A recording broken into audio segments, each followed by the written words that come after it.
Riverside. All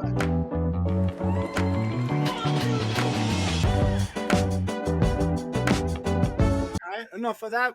Welcome. Three guys, many games. We're very excited this week. We've arrived. We've made a step up in class. We've joined today for a great show. We have two great figures from Notre Dame's lacrosse program. First, we have Chris Wojcik, the offensive coordinator, the mastermind behind this high-powered offense and prolific extra man team that basically lit up NCAA lacrosse the last 2 years.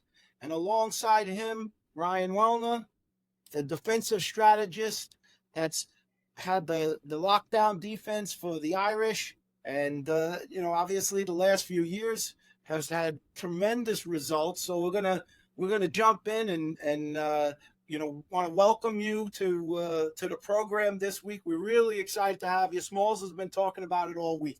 Wait, excuse me for a second. It sounded like you said Ryan Weiner. Isn't it Wellner? No, it's Ryan Wellner. Is it? He's starting already. Here he goes. Here he I goes. wanted to throw that in there. Go ahead. Here he goes. Right off the bat, he's starting already. I didn't know the guy was Jewish. I'm sorry. I married a Jewish girl. But go ahead. All right. So the first question I really have, obviously you guys, coming off the 2 championships in a row, every season is different, but we've been talking about it all year. The fact that when you got the 2, it's very rare waters that you swim in when you go for 3. Only a few teams have ever done it. It seems to happen once every decade or so. It hasn't happened in quite a while, and it's a difficult thing. You either have to have a young nucleus of guys that are very effective right away, or you have to have a program that's so deep that carries through. So, first, congratulations again on the championship this year. Yeah, congratulations, boys. Thanks so much, guys. Maybe Awesome. maybe we start with Chris. Your thoughts on looking forward and whether or not that factors into kids' minds of thinking like we have to keep this going. Yeah, I mean, first off, just thanks so much for having us on. Ryan and I feel like we've arrived to be able to get on this podcast. How entertaining and insightful and just a great podcast you guys got going. So. As I said to you guys earlier, just please keep it going. I'm a huge fan. So thanks so much for having us on. But starting off with the hard-hitting questions right away, I think, not to speak on behalf of Ryan, but I think both of us would say right now we're just trying to recruit the best kids for the next class at Notre Dame and, taking it one day at a time. But, obviously we're going to come back to campus in August with the team coming off, really 2 championships. And it's extremely hard, obviously, to win one. So we're really fortunate and lucky the talent we have, the culture that we've built to be able to win, 2 in a row. So we're in unprecedented waters, going into potentially a third opportunity here. And I'll say, just looking back on the second one, the biggest thing for us is how hungry we're going to be. How much are these guys going to want it?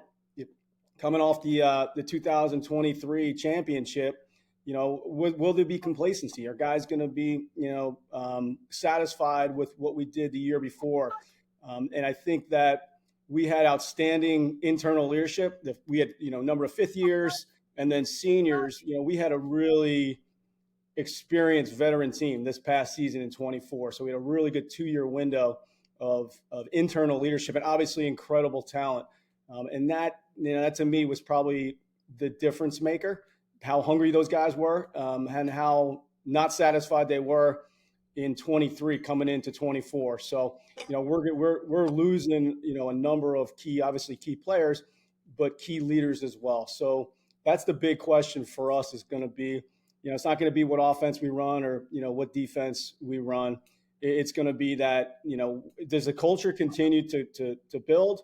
And then what's that leadership look like and how hungry, our guys? It's funny, the 2 championships we won were both in Philadelphia. And, I'm a big Rocky Balboa fan. So, the Right. Rocky 1 and Rocky 2. And in Rocky 3, he's all of a sudden now he's living in the mansion. He's wearing the silk pajamas.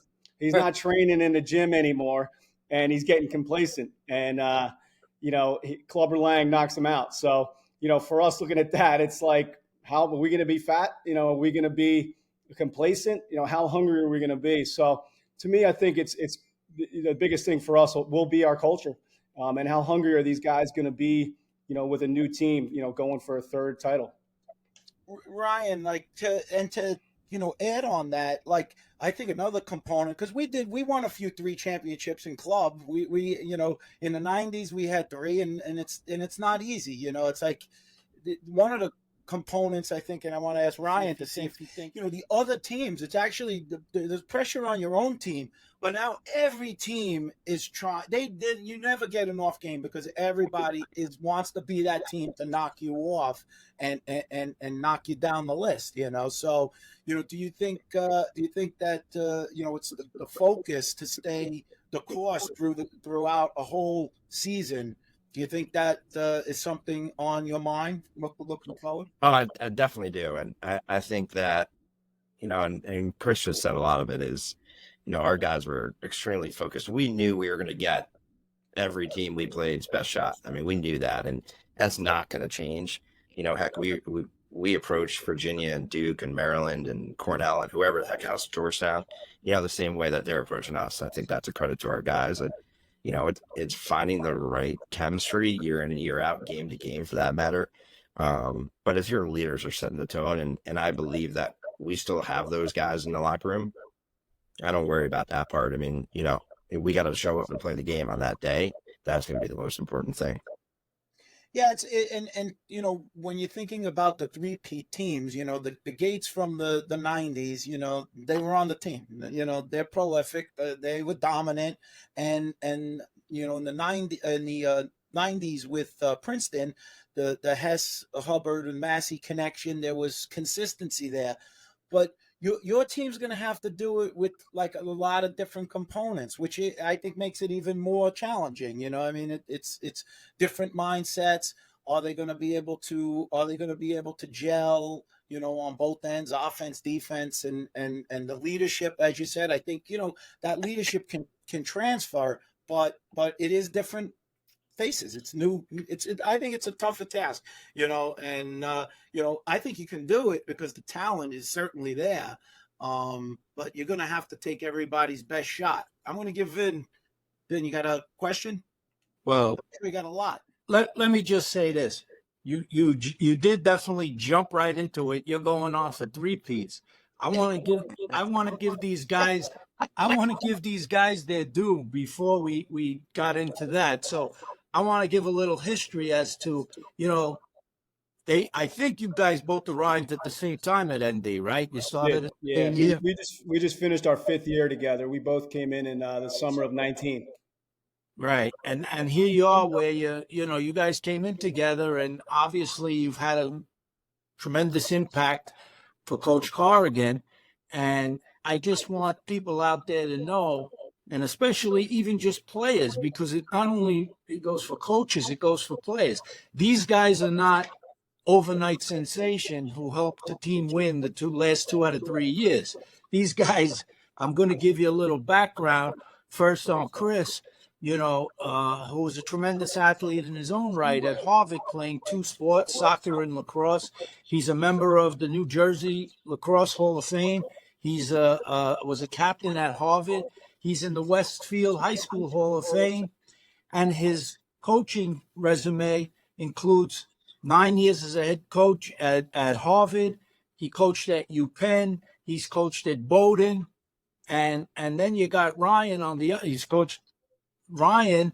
I mean, his resume, forget it. You're looking at, he's coached at the Naval Academy, he coached at Stony Brook, he coached at Washington and Lee, coached at Stevens Tech, U.S. Merchant Marine Academy, and Chaminade High School, which is my favorite, by the way. So they're also raising families. Chris has 4 kids. Ryan has 3 kids. So there's a lot of responsibility in what these guys do. And the fact that they've been able to be so successful, like I said, this is not overnight sensations. They've honed their craft as coordinators. And by the way, I also read somewhere, you both were like recruiting coordinators, which means so much to, you got to have the players. Let's face it. I don't care if you're the best coach in the world. Without really some talented players, you don't win. It's just that simple. There's some teams that are never going to get over that hump because they just can't get the players. But I just wanted to credit you guys for your love of the game, what you've done to get to where you are today. It's been a long road for both of you. And, the fruits of your labor are well deserved. I just wanted to say that. So let's give him a hand, Smalls. I know you were giving everybody a hand, Smalls. And how about a hand for Coach Jordan? He was Well, that was next. That's what I was going to say next. I got to step up. I got Timmy O'Connell on the other line, wanting to get words in here. I go, Timmy, I'm fucking busy here. I go, well, here. Timmy O'Connell says he babysat well, and we'll get into that, whatever. That is true. That is a fact. That's not true. Please tell me it's not true. That is a true Oh, statement. I owe dinner. Yeah. Oh, you Not killing me, good, man. brother. Not good. Oh, this kid. I tell Michael and Tommy all the time, you had no idea what your freaking dad was like.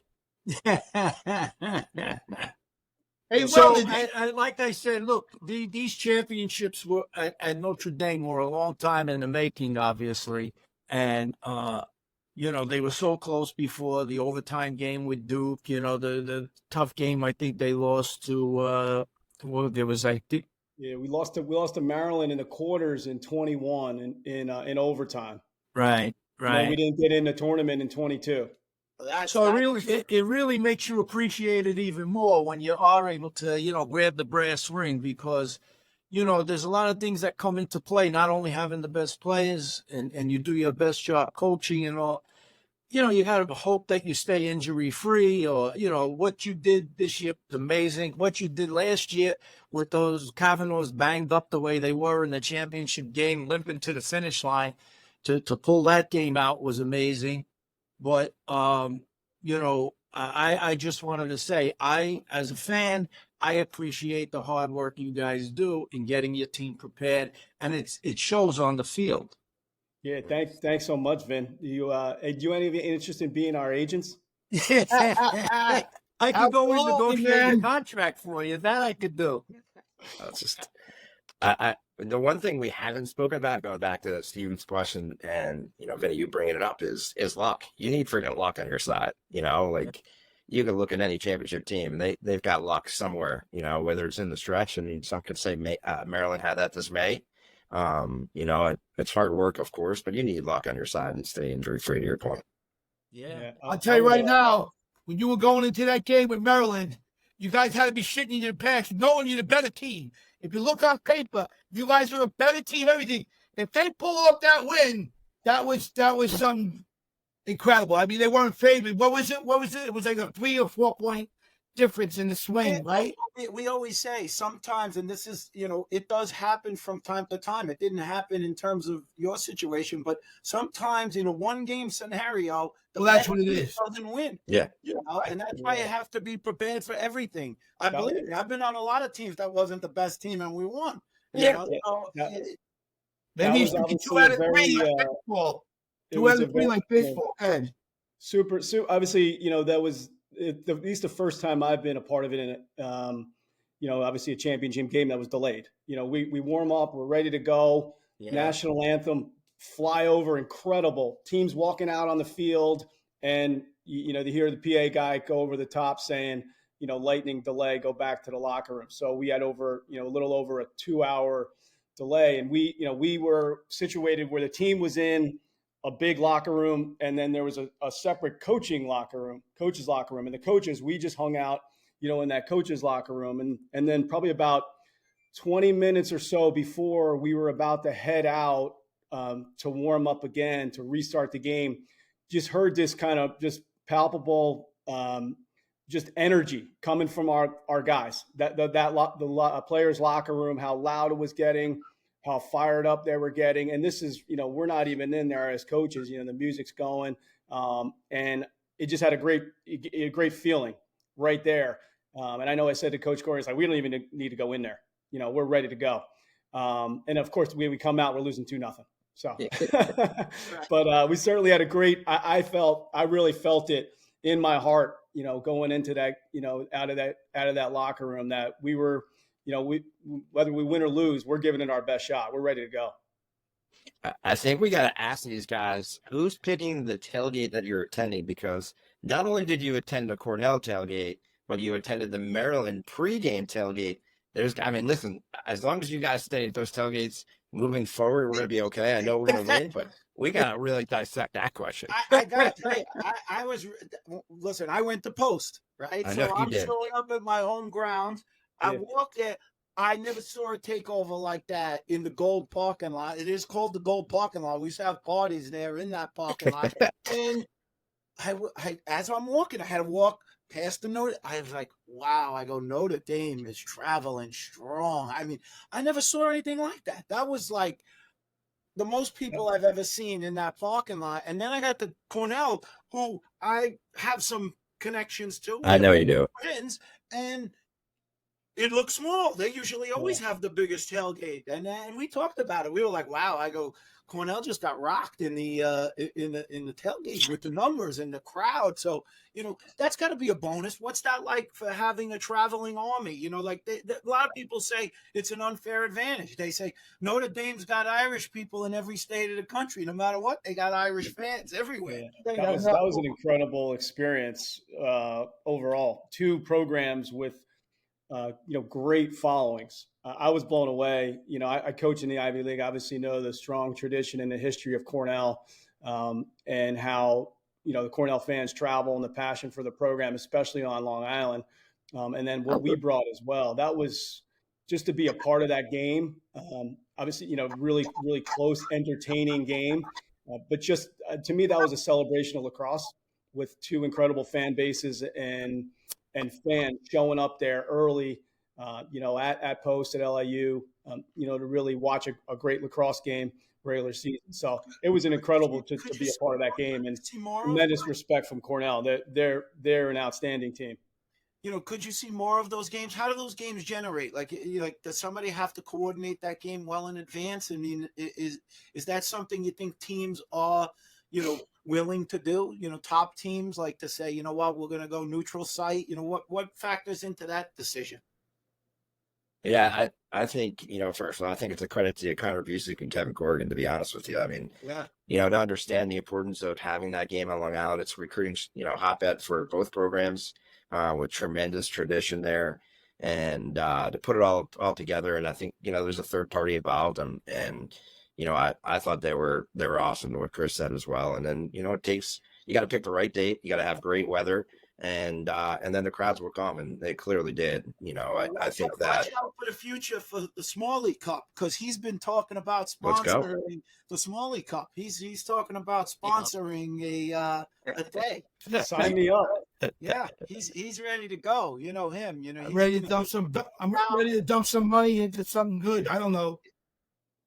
He's gonna make it happen. You know, that was a great day at Post. Yeah, it was I fun. hope more days like that happen. You know, it was the perfect venue too, because it was the right size. You know, you know, it wasn't too small. Everybody got in there. It was an exciting day. I'm hoping that they keep doing more of those. Yeah, it's definitely obviously great for the area to bring, you know, 2 really quality programs to play a neutral game. It's great for so many of our players that are from Long Island, or, you know, obviously New Jersey, Connecticut, closer for their families to come visit. And then it's great recruiting for both programs, you know, for the young kids and the high school kids to come out and see us play in their backyard. So it's a home run all around. I wanted to ask Ryan, you know, on a defensive note, you know, and with Woj, we had the Harvard roots, and obviously a longtime defensive coordinator at Notre Dame, Jerry Burns, a good friend of ours as well. You know, he moved on, and you know, I'm just curious, like, you know, he was there many years, and they had a philosophy, and they were pretty stingy. You know, did much of that carry over? Was it tinkered with? How would you say that transfer and from then and where you are now, the philosophies and stuff are? Yeah, no, listen, I think the first thing that I was told, and I think Nick Saban's on record with Bill Belichick saying that, we don't change the players, you change the coach. That's one guy for like 77 people. So the system that was at Notre Dame is, I think it probably overlaps Jerry Byrne to Kevin Anderson to Coach whoever Coach had. So it's obviously you take the system and then you kind of make tweaks and turns and changes that fit your philosophy.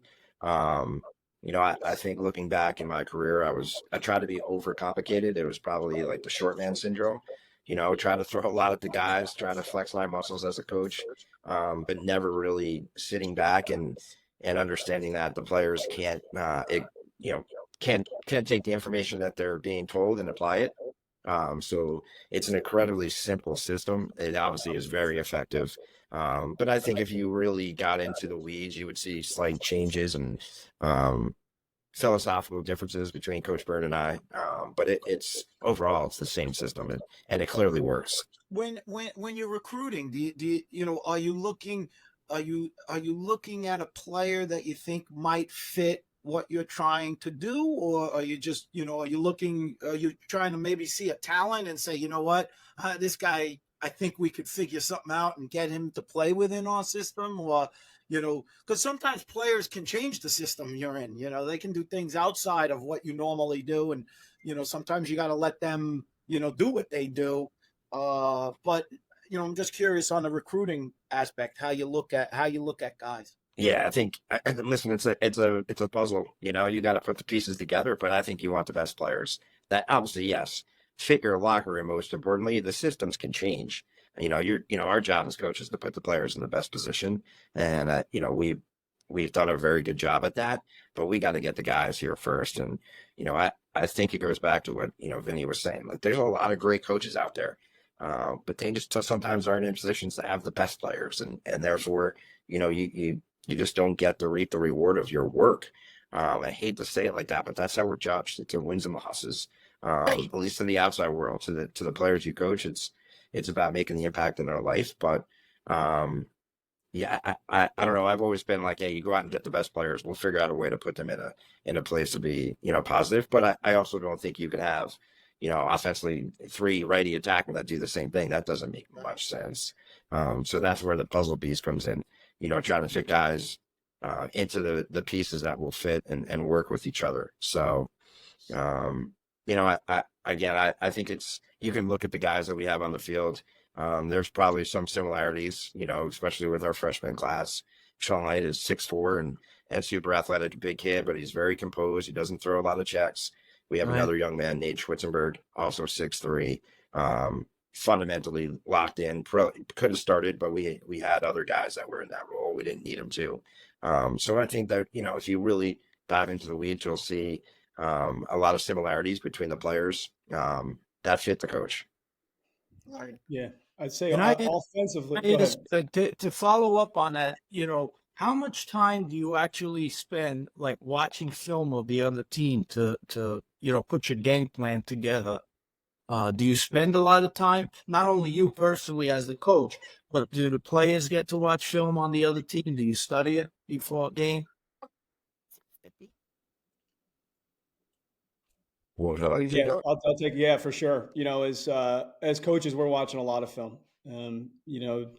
Anywhere, between maybe 4 to 6 games of our opponent, depending on the time of the year and depending on who they're, playing against. So our process is, we'll watch a ton of film, and what we're essentially doing is synthesizing. We're going to then boil it down to just a few clips of their offense and a few clips of their defense, their ride and their clear, their man up and their man down. And then we'll present those clips to the players. So we're watching some, ultimately the amount of film that we show our players, we watch exponentially more as coaches. And then, the way we'll pull things out is, hey, this is something that looks like our offense.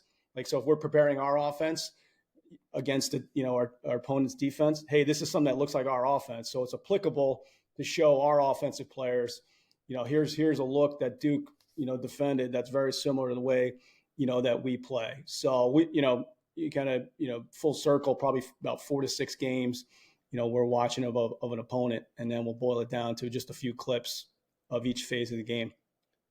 I got a question in here. Can I jump in, Vince? Jump in, Okay. Smalls. Thank you, guys. Thank you very much. I noticed something in the games, and again, in the 2-game championships that you guys won, especially the last one.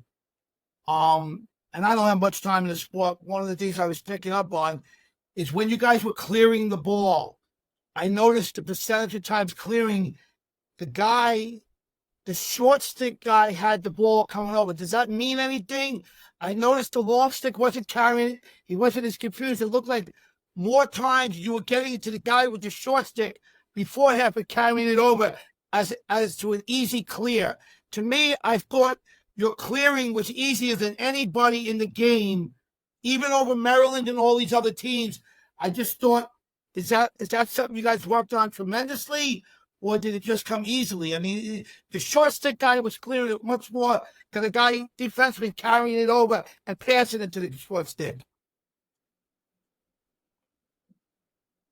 Yeah, I mean, that's a really good point. We spend a lot of time on our riding and the clearing in the middle of the field. Coach Corrigan is obviously a big believer in a two-way midfield system, and middies being able to play offense and defense. And Okay. so what goes along with that is a tremendous focus and investment in the clearing game and in the riding game. So much of lacrosse now is about possession, not to bring in the face-off here, but, where you can win and lose possessions if you're not winning face-offs is in the riding game and in the clearing game. So that's great insight, Smalls, in terms of we're trying to get that ball to our short sticks to try to get the ball up and out. Usually those guys with short sticks are going to, have an easier time to clear versus a ride. And those guys our short sticks are very You weren't so athletic. confused, Chris. You guys were never confused when a defenseman was looking for somebody to clear. It almost looked like it was just work like clockwork. And the way you cleared it so easily made it easier for the offense to get into their little transition or whatever they were doing. That's what I mean. Yeah, no, that's great. Coach Corrigan's he does a great job with that. That's a major focus. It's not just we're playing half field, 6-on-6. We do a tremendous amount of the full field piece in all of our practices, and we intentionally practice clearing and intentionally practice riding. It's not just happening when we scrimmage or in transition stuff. So we do really value that when we invest a lot of time in that. And you're exactly right. It's something that we work really hard at because we want to be as perfect as possible clearing the ball, and we want to ride the ball back. And we were able to do that on both phases this year. Cool. That really helped our success. Oh, great. I'd like to ask. Vinny, was that a good question? I got to ask Mr. Sharma. Was that a good question, Vinny? I'm going to follow up on it because I Gotcha.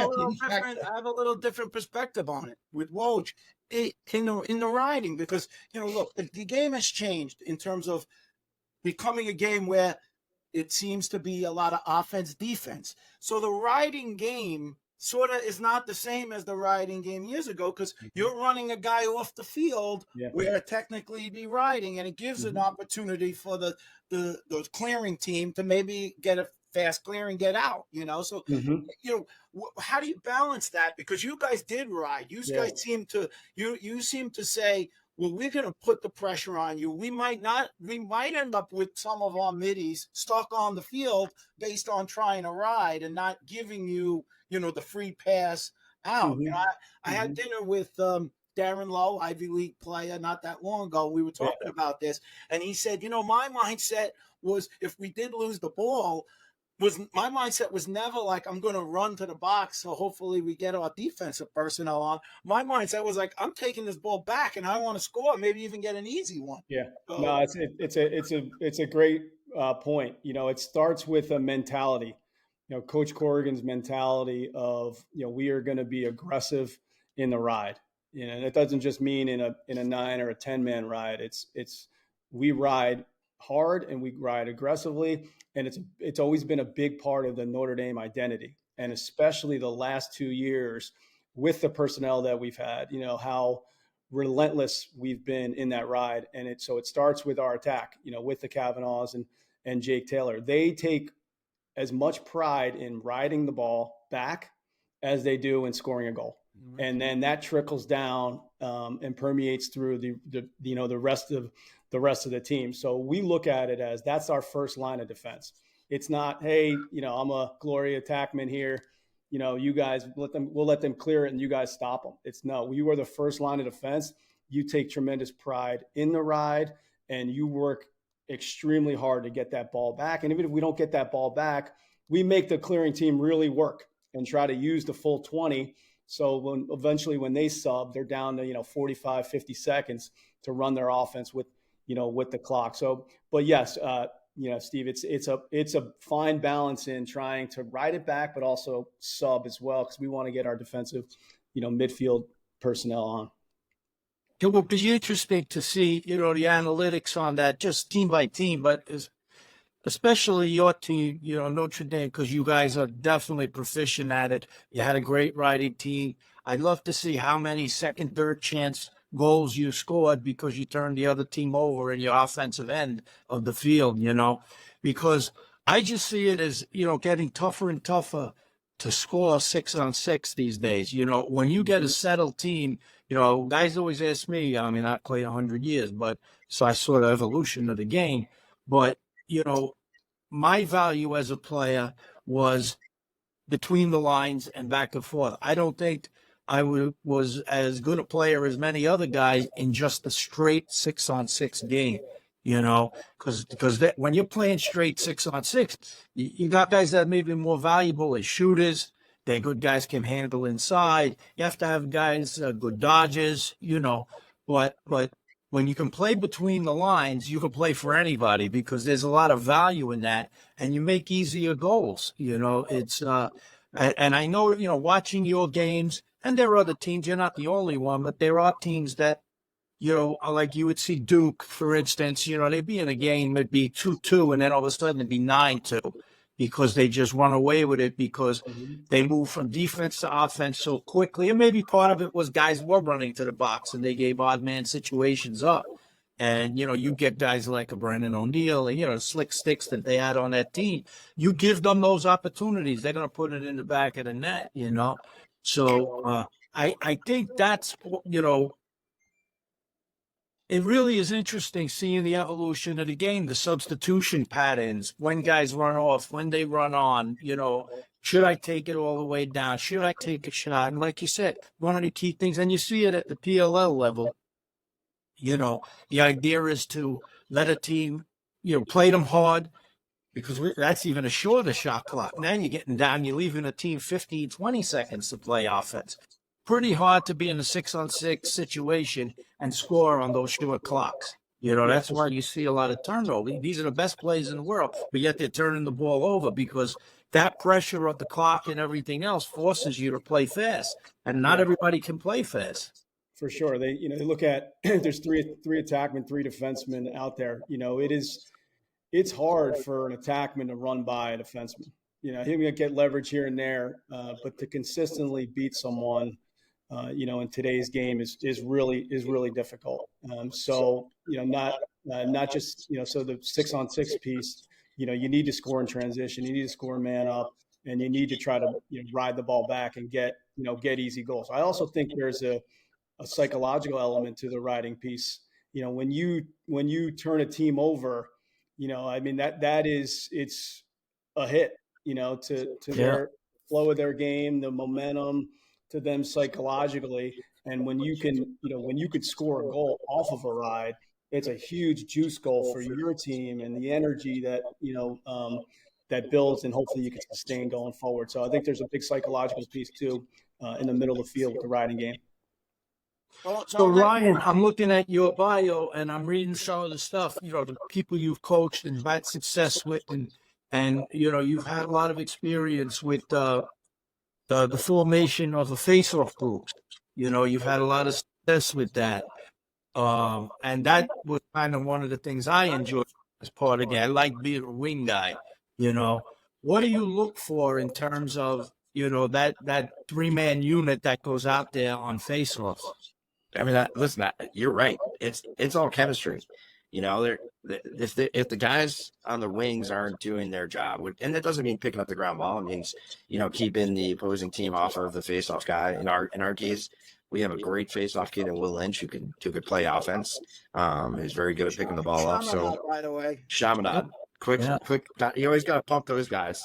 But I don't know. I've always believed in this is silly, but and it started back when I was a student. But we had the kid Adam Rand who just went on. I think he said at that time 2009 he was the number one faceoff guy. I think it repeated in 2010, but it was like tender loving care.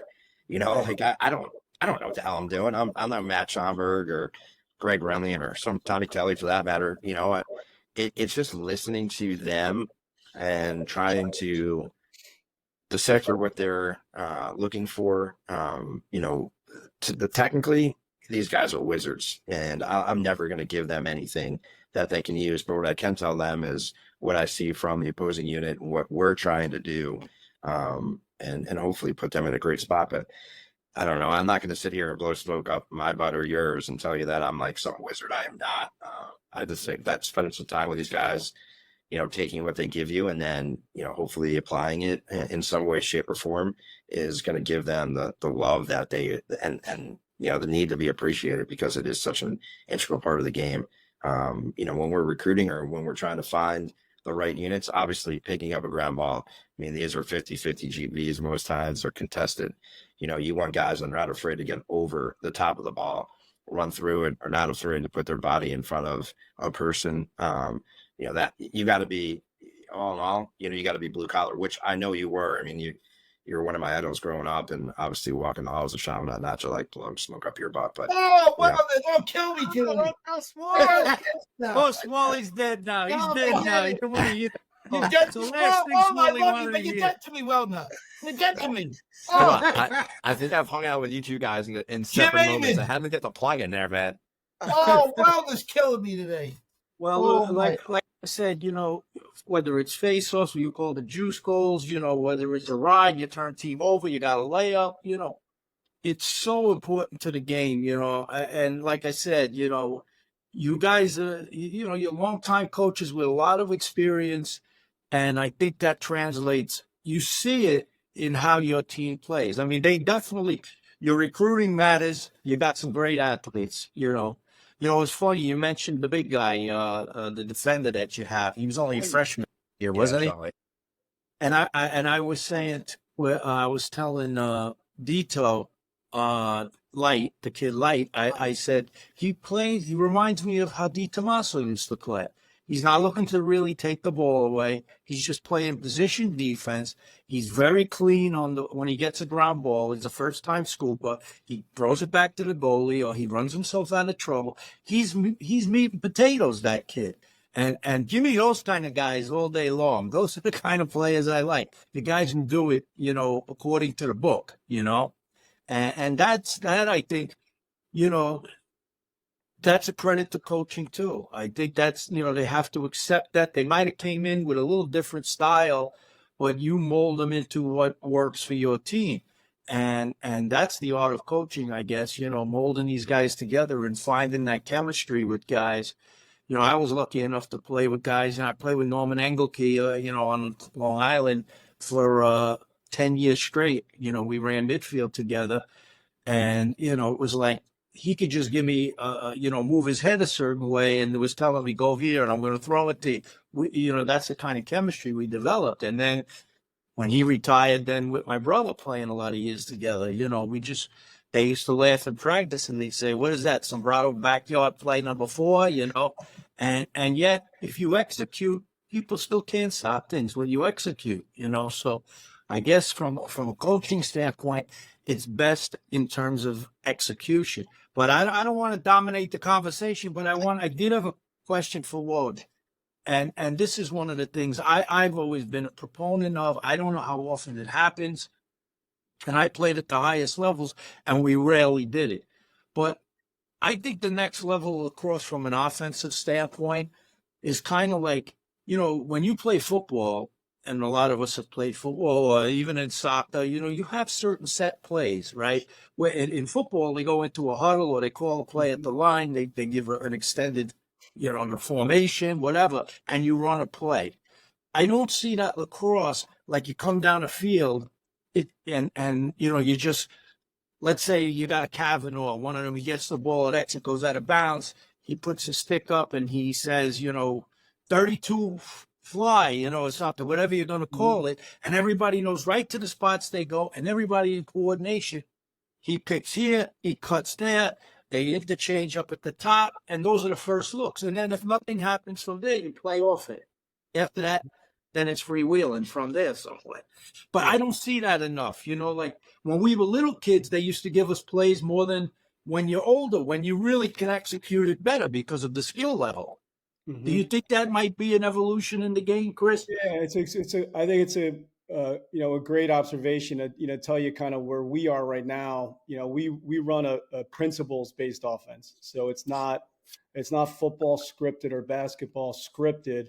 It's just more a free flowing motion, and I believe that every single time you make a lacrosse play, you're going to do three things. You're going to read the situation, you're going to make a decision, and then they're going to execute. So the way we coach our players is we're empowering them and trusting them to go out and read the situation and make a decision and then execute. So our offense now is very unpredictable because we don't know when we go in the game, we don't know where the ball's going to go, who's going to wind up where, who's going to score. So sometimes we look like we're in a circle. Sometimes we look like there's two on the crease. Sometimes there's, one on the crease, and it's all, the same offense, and it's one-stop shopping, and it's based off of concepts and principles. So it guys really thrive, really good players, you guys would thrive in this offense because you're smart, you have a high lacrosse IQ,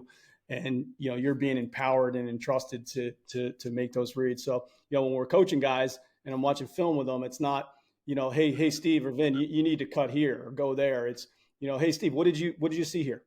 And watching film, Steve say, hey, coach, I saw the slide coming top side, so that's where I moved the ball. So there's no when they answer it, it's not this is the absolute one thing you could have done. There's a menu of things you could have done, and that's how we build their lacrosse IQ, obviously through practice and learn. The best teacher of the game is the game. So they're learning and practicing in games, but we use the film not so much to say this is what you have to do, but to empower them because it doesn't matter if Ryan or I know, Coach Corrigan knows what to do. All that matters is what these guys are going to be able to execute, on the field. So to answer, kind of, full circle, we're running a principles-based offense. So it's the same thing to us. And we'll make slight tweaks and adjustments to it based off how teams are defending us. But it's all Chris, one. I'm sorry to jump in here. I'm sorry. You made a statement just there. When you're coming to a play, whatever, who's making these calls as a coach on the offense? Is it all you or just Corrigan's mindset? I want to know where Corrigan's mindset. Does he jump in and say, hey, Chris, we got to do this and this when you had everything already set for the week? Does he change plans right in the middle if he doesn't see something right? How does he do it? Yeah, no, I think coach will be the ultimate decision maker. And if there's, Ryan with the defense and then me with the offense is, we'll be preparing the guys. But does he do it in game time? Yeah, if he sees something that he wants to see offensively, yes. Yeah, he'll definitely say, let's run this. He'll tell the team and say it, or he'll tell you on the side of your ear. It could be either. Could be either one. He could pull me aside and say, let's run this, or we're in the huddle. He'll just say, hey, let's just run this. So it could be either. And we're constantly communicating throughout the game about, I've got the iPad for the, when we're on D watching what their defense is doing. And then I'll go over to them and say, hey, they're slow to slide off a Taylor or they're sliding a J, whatever it is. And then on the other end, Ryan's got the iPad when we're on offense and he's looking at how teams are attacking us. So throughout the game, we're communicating with Coach Corrigan about what we're seeing on the field, what we're hearing from one of the biggest things is I ask the players when they come off the field, what they're seeing, defensively, and that helps me as well. It's not only just continues to build trust, with the players that, we're asking. So you have a good relationship with Corrigan. I mean, I know I don't want to call him ego, and he's not ego. We're all egos. but he's a very strong-minded guy because I see him throw his start once in a while. I get a Very little yeah. hey, did Ryan or Chris say something in his ear he didn't like? I want to know what the guys. It was probably an official. That was probably why. It's like, But he's very, very passionate and very intense, and obviously very competitive. And his coaching style, when he first started coaching, I mean, his assistants were part-time, so he was doing everything, so he had to do everything. And now obviously we have 3 full-time assistant coaches and what have you, but we still play a very kind of, I wouldn't call it a half-field game. We're still, with the riding. The communication, is we're good. not as football-oriented as some programs are. So, to answer your question, Smalls, is if he sees something, he's going to tell me or Ryan, or he's going to. And you guys aren't afraid to talk to him and say, "Listen, Coach, I don't think this is right. I think we should stay to what I was saying." You're able to. Definitely, we're both, Ryan and I both coaching over 20 years, and Wow, if we feel strongly about something, we're gonna say, hey, I think we should do this. That's why you won 2 in a row. We've talked about it. The next level being that having somebody up in the box NFL style. Because I do notice that we at Hofstra we go to a lot of games.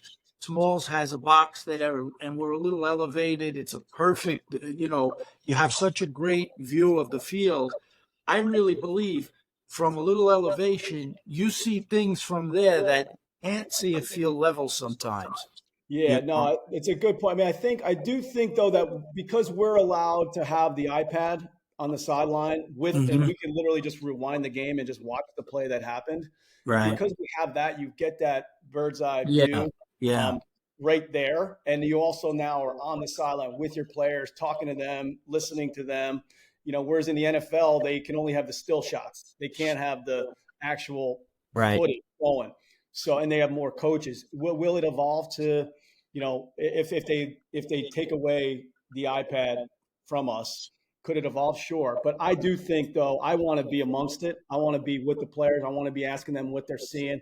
I want to be able to individually communicate, to those guys and to talk to them throughout the game. Les Bavin made a point earlier about the offense and the style. What we're trying to do ultimately is create the synergy where the whole is greater than the sum of the parts. The 6 guys we put out there, we want ultimately those, those guys to 1 + 1 is greater than 2. So we want, when we put the players out there, it's not just who are the best 6 Dodgers or, who are the best 6 shooters. It's a combination of pieces that create that synergy. So if you saw our team this year, we had, the Kavanaughs are both really good with the ball. Eric Dobson, very good with the ball. And then Jordan Faison's emergence and his athleticism, really good with the ball.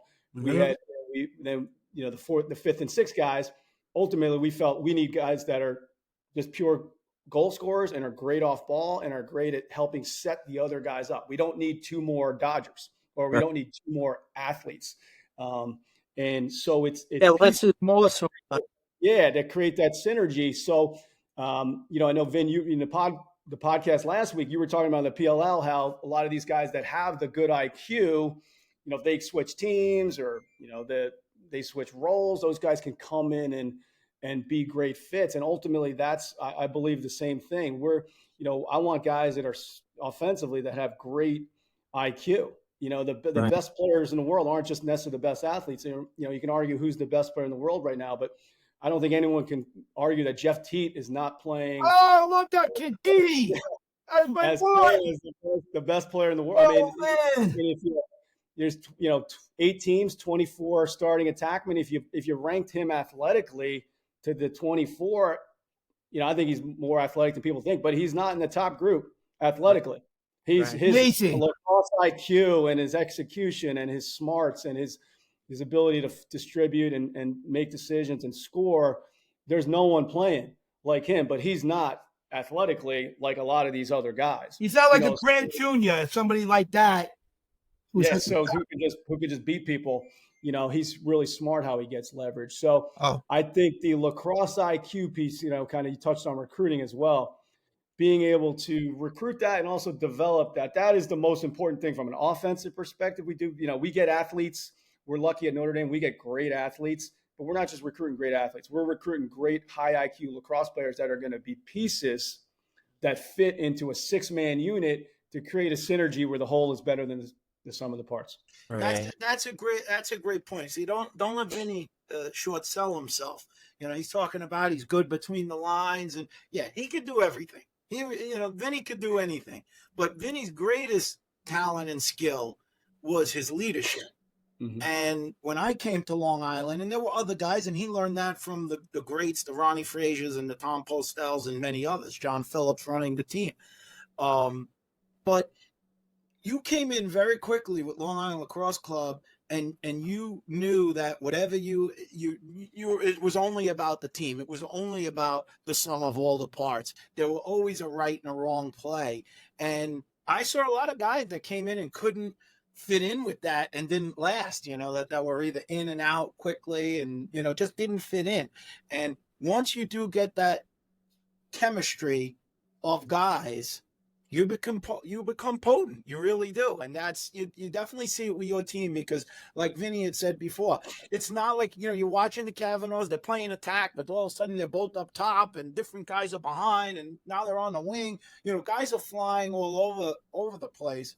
And, Hey, Steven, in all due respect, excuse me, Vinny played on the Dream Team. Brendan Sneg, yes, come on. He played on the Dream Team. I want to give him credit too, but you don't think too much credit? The guy was on the Dream Team.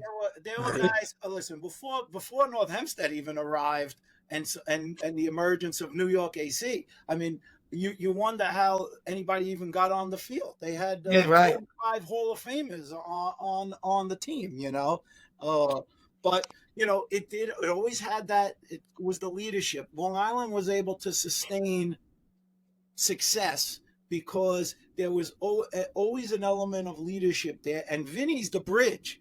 Because Vinny was the bridge that actually bridged the Tom Postels going back that way from when Richie Moran was coaching the team. Obviously Vinny wasn't on the team then, but that age groups all the way through the 90s. So, but how do you teach leadership to a guy like Ryan? He's a great, that's another job within itself. He's got to teach people, young people that come into the game, to be a leader. Now, how is that done? I'll ask Ryan, I'd like to. Let's ask Ryan, yeah. His experience at Navy, because that's a whole different level of leadership and different type of kid that you're getting. Your years at that, has that had a great effect in terms of overall on your philosophies and yeah, no, it definitely does. I mean, holy smokes, I don't know when I got there. I remember J.L. Reppert, who's now the head coach at Holy Cross, and we were just like walking around. He was also on the initial staff when we got there, and he's like, "This place is, it's a leadership laboratory, and every day you're going to be exposed and talked to and be around, our nation's best leaders." And at first, I was just happy to be there, patriotic young man, and I'm going to coach these kids and yada yada. But as you mature as an adult, I was like, wow, he was right. And, being exposed to the Navy SEALs on a daily basis, or whoever that was, some of these guys I still talk to that don't even play lacrosse. They're just some, people that come in your lives and you connect with. And I think Woj has got a lot of these qualities in himself. It's the pure mentality, pure accountability, being willing to listen and understand what somebody else is going through, not necessarily your own, not how you see it. Leadership, I think, is different for all of us. It means different things. There's different ways of being leaders. How you receive leadership is 100% it, though. And, not every kid likes to get told what to do, how to do it, when to do it. They don't want to be in a regimented system. Where there's kids that love that and they thrive in it. So I think part of leadership, or the job of a leader, is to adapt and not be pigeonholed into being one thing. Leadership, again, is different for Smalls than it is for you, Steven, it is for Vinny, it is for Chris, it is for me. It's kind of a buzzword, and great leaders have the ability to adapt to the room. I think guys like Liam Entman, Jack Kilty here at Notre Dame, tremendous leaders. Patty Cav, he let us play do his talking. It wasn't all verbal. Yeah, More Chaminade, guys. Um, More Chaminade, guys. Yeah, How many plugs is that, by the way? I'm getting like 5 months of plug here. I don't love you, man. We've got some Oh, Chaminade. man. Oh, yeah, baby. Well, Stevens Young kid, excuse me, Ryan. I just want to plug Stevens Young. We nicknamed him Sticks. It's got like pogo sticks. The kid, but his son, he's going Let's to go. Chaminade down, enjoying a nice little career in football, basketball, and lacrosse. He's like a 3-sport kind of guy. But I don't know if he's going to play man. football this year. But I want to congratulate Yeah, him and his family. And Yeah, son on congrats, that, by the you way. know. Can't get enough good flyers out there. So Thank you. I'm glad to hear it. If I can help in any way, please let him know. I'm a phone call away. But anyways, I think leadership's Great. different. I really do. I don't think there's any right answer. I think there's tremendous leaders. We all have examples of those, and in a lot of ways, they're probably different. How is a great leader? Whoever you want to pick, good for you as it is for me. It could be completely different, but the quality is there. So I'm not sure I can answer that. Definitely not cookie cutter. You guys have been coaching a while now. You know what I would also ask maybe for Woj, like, is it from when you were in your Harvard days and your younger days coaching, the emergence of social media and the way these kids are? What do you see it? Do you find it different for you from those earlier years? Definitely. There's obviously from all of us, there was always outside noises from the parents, from the fans, from the public, but we didn't have it plastered all over the internet, and anonymous people can critique you, every step of the way, so that has changed. So, I really, empathize with today's generation, because there's a lot of stuff they got to deal with, with social media and everything that they hear. And everyone's, Ryan touched on, everyone is really different. Some kids are going to thrive off of that.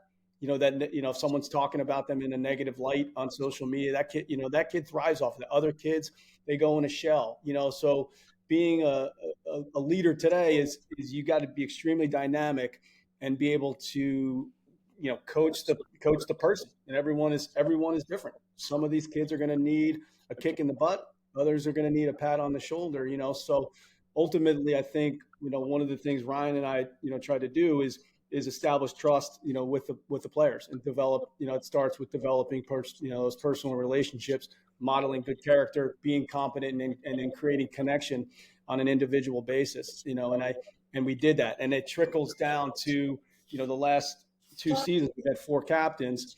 One of the captains the last 2 years is a young man, Max Manick, who you guys would never even heard of. He never stepped on the field, but he was as important to our culture. He was as important to us winning the national championship as anyone. And, what he did to build trust and establish connection and continue to build the culture. I think what he did really well is he helped, every sense of belonging. Everyone matters on the team. Everyone is valued. Everyone has an important role. Not just the leading scorer, but the 60th player on the roster. You have an important role. You're helping, not just get better yourself, but you're helping prepare in your scout role, your teammates. So I think that was as big as anything for us these last 2 years, is our culture, of a sense of everyone's valued, everyone's important, everyone's rowing the boat in the same direction. And I think, again, that's where leadership is challenging. Because you have the kid, most of the kids don't play in the game, and how do you get those kids to buy in and believe that they're valued and believe that they play an important part of moving this team forward? Well, a lot of those kids, they're still pretty good, because I kept saying all season long with your team, I'm like we're watching the games in the beginning, and then I'm like, who's this guy? Where's this guy? 33. Yeah. Where's he been all year? He's good. Yeah. And then I got a question for Ryan. one after the The other. fans here. I got a question for Ryan. Now, Benny, help me out, because I got the experts. I can't get it out. I'm having trouble here, Lewis. Try to understand it now, Ben. Help me. Luca Brazzi again. What opposite coach this year? Listen to the question. What opposite coach, other than your team, did you learn the most? Here we go. That shit. Benny's there. You learned the most from this year, where you might use some of their influence in your own game of coaching going down? Like, what opposite coach? Great question, man. I don't know. Oh, Brian, hold on. This is why when I was young, I couldn't grow because I love Vinny, but he stifled me. He's a wonderful lacrosse player, but as a player, That sounds like a I don't know. Well, let me just say this. I'm kidding. When Help me out, Vinny. Smalley starts reading a question like that, yeah, that means no doubt. somebody That probably sounds like just a sent them Tommy a text. Gill or Steve Yes, Legard or I- whoever the I- heck I- hold is on, doing it. Vinny. What's up? Oscar, I'm not good at that word either. And so, yeah, the question is, if I'm getting it right, Translate. what have you learned? What have you learned from maybe opposing coaches that can help Okay. you? So That's you the question. want to know Yeah. who? No, You- no. if I'm you don't happy wanna to. name Listen, who, I it would have, be- and I say might this hurt all the you a time, little and we bit. didn't play them, but I have the utmost and tremendous amount of respect for Joe Alvarez, and in particular, yeah, Oh my God! yeah, That's my like favorite guy in the game. who he is as a person. You start Love there, him. and then you actually watch his teams. College Oh, Dallas, he also man. coaches defense there. Like that's a really good defense every Woo. year, and they're so fundamentally sound. So how, like that team in particular and that defense, their philosophies, I'm a big fan. It, obviously I was a 9-year competitor against Army, and Coach Oh, A and I wow. have developed that rivalry, but I have tremendous respect for him, and I would never say a bad word about him as a person and as a coach. He's a tremendous coach. He's able to. So Wow, like, it's there's other cool. guys. I think Gabe Weston, I think what you'd say the same. Like every opposing staff has a quality that you would like to use and adapt for yeah. your own program. Whether you can do that or not is completely different. I have a lot of respect for a lot of guys in our game, and that like I said, Just Yeah, good people in the game. he comes to mind overall, for is me what I'm saying, personally. Yeah. I just can't say enough great things. Wow. Yeah, Thank teams you, are so- Benny, for helping me today. Benny, come You on. did good, Spurs. You did good. Scotty. You know what that means? I only have one curse word when I'm in a restaurant and the guy's serving me bad food or something. Scotty, go fuck Scotty. yourself. Where's my steak? Serve it right. I like it well done. He gives it to me rare. Scotty. This was Scotty. I got a question on the recruiting, because I know you guys are very much into the recruiting, and much was made, talking about Pat Kavanaugh being, sort of a little under the radar. What advice would you give to the, many kids that are out there that are maybe under the radar, maybe they're, not fully developed yet, they're fighting, to stay above water in terms of loving the game, and that, in terms of being seen or feeling, I'm sure a lot of parents probably thinking that as well. What advice would you give to them in terms of how to move forward in that process? Yeah, I would, I have a young son, 12 years old, daughters that are 10, 6, and 8, if God willing, any of them are good enough to play college sports, Division 1, 2, or 3, I'm going to be extremely happy. I look at even though we coach at Notre Dame, I look at it differently, holistically, the value of being a part of just a team, and in a men's sport, being a part of a brotherhood. And that's in high school, club, and then ultimately in college. So you could play at a Division 3 school, but it's still, you're playing the game you love with a brotherhood and an experience of a lifetime. So to me, that's what it's all about there. And then the second piece to me is not, when I look at schools, again, God willing, my son's good enough. It's not what offense or defense they're going to run. It's who do I trust as a man with my son? What the coaching staff as people, their character, who they are as people. That's to me, because this is your college lacrosse experience. It's a transformational experience from a boy to a man. And so, again, I guess I got a little different perspective on it. Those are what the important things to me now, in terms of giving advice. Just never let the music die. The passion you have for the game, all you can control is putting your best foot forward and giving your best. You're not going to, it's not your choice. Coach Wellner and Corrigan and Garnsey and I, we're going to hopefully recruit, 10, 11, 12 kids. And there's going to be a lot of kids that are going to be disappointed that wanted to go to Notre Dame. And that, that's the reality, of it. But there is a spot for everyone if you just continue giving your best and persevere and just keep fighting. So really, to me, those three things, if you have an opportunity to play, obviously, and then ultimately just continue to follow your passion in your heart and give everything you got. That's all you can do.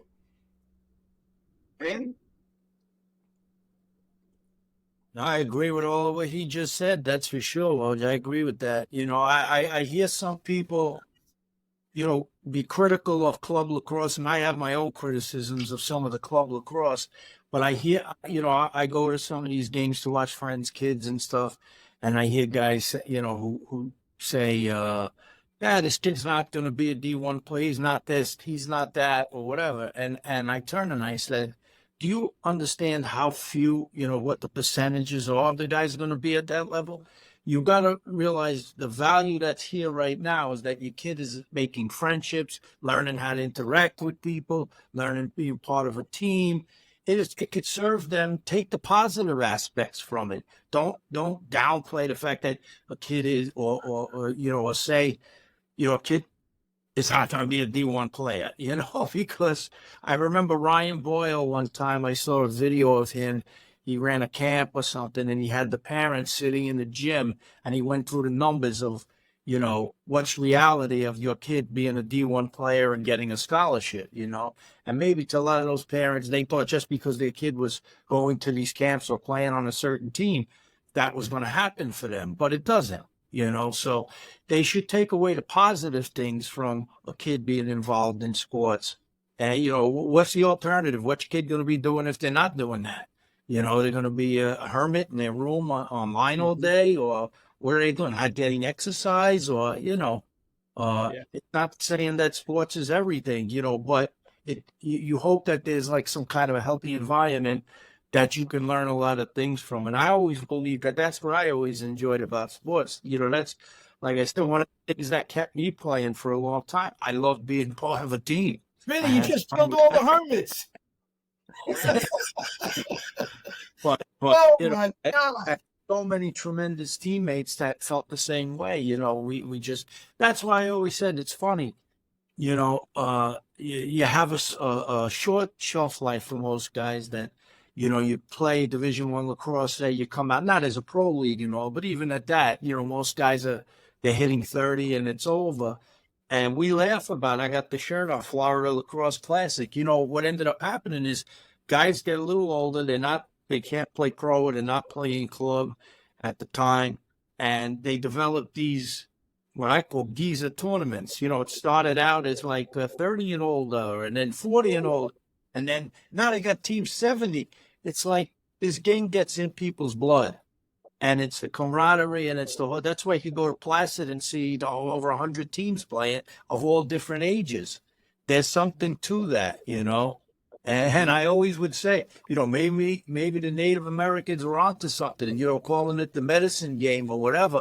But it made it like, people just gravitate towards the sport, Once you have it in your blood, it adds so much more. It can add so much more. For some people, they could look at it as a waste of time, but it tells me something that when you see guys trucking down to Florida or to Vail or to Lake Placid year after year, there's something to it, and those things are great. But you add in a great college experience like your guys had, like you just mentioned, the kid, that he didn't get on the field, but that guy, he's gained so much respect from his teammates because his teammates realize his value. Maybe we don't know about it, but that's good enough for him too, that his teammates realize how much he's had an effect on the team.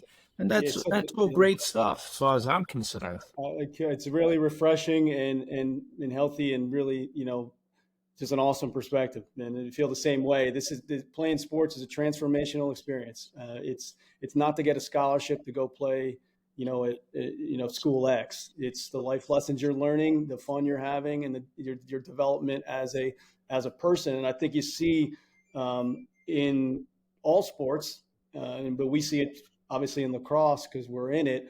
is it's more approached as a transaction. You know, the parents are transactional. I'm investing, $6,000 in club lacrosse this summer. My kid's got to get a scholarship. And if you're a fully funded Division I lacrosse program, you have 12.6 scholarships.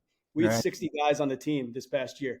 You do the math. Most of the kids are paying all to almost all in tuition to play at Notre Dame, and that's the same thing, everywhere. So if you look at it as a transaction, it's going to be unhealthy. You're going to probably be disappointed because only the 1% are getting a lot of money to go play college lacrosse or to go, to get money in NIL. So it's great to hear, that's a really, I agree, how the positive benefits of just playing sports.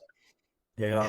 Hey, Chris, I got a question here. I'm jumping here because we're always so serious. I got to break it up a little bit.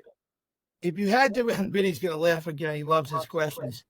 If you had to rate yourself, on a whole, so now on 1 to 10, 10 being the highest, how humble are you in the word?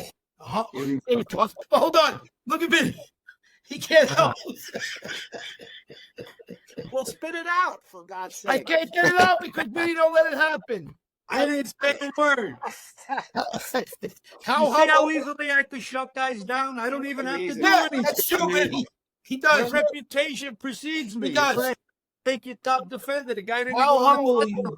He was afraid of him. Since you came on board, how humble have you became while you're coaching Notre Dame as opposed to other teams? On a scale of 1 to 10. That's a hard one. I would say, just to answer it first, I would say, we won these last 2 years because we have incredible talent and we have a great culture. So, I know, Coach Garnsey, Coach Wellner, and I have added and contributed to that, but we're not winning, without the talent we have and the. So what culture. number? I mean, this is your self-perception of yourself. I think the best coaching job I ever did in my career was 2008 at Bowdoin College, and no one would even know anything about that. Right. So we made it to the NCAA tournament. What college, Vinny? Bowdoin? Oh, I'm sorry, I don't even know. It's up in I Maine. didn't even make fun of it. Cracking up. Yeah. So it's cold up there, Smalls. It's really cold up there. It's in Brunswick, Maine. But I think that's the best coaching job I ever did in my career. So but it's been.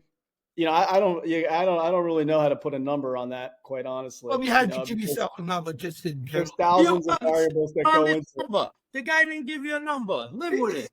Leave it alone. I want to. Chris, I'm sorry. I'm sorry for asking the question, but he's all over. No. More importantly, I want to congratulate you on going 3-1 on the PLL picks last week. Where's the love for Smalls? Where's the love for Smalls? And I want to know, are you playing? Is Shami training you up? And are you playing in Placid as a face-off guy? Because if you are, I'm coming up. I tell you what now. That is a question. That's a question. I tell you, hold on a second. Watch If I this. get a heart attack and die, Vinny would be my eulogy guy. But I gotta ask for look at him. You don't let me live. I could be so much more if it wasn't for Vinny. I gotta go. The next I'm one, holding him back. let me give Ryan. You got a question. There's a question on the floor. Are you playing in Placid? I don't have a helmet. I can't ask that Hall of Famer. What's his name, Vinny?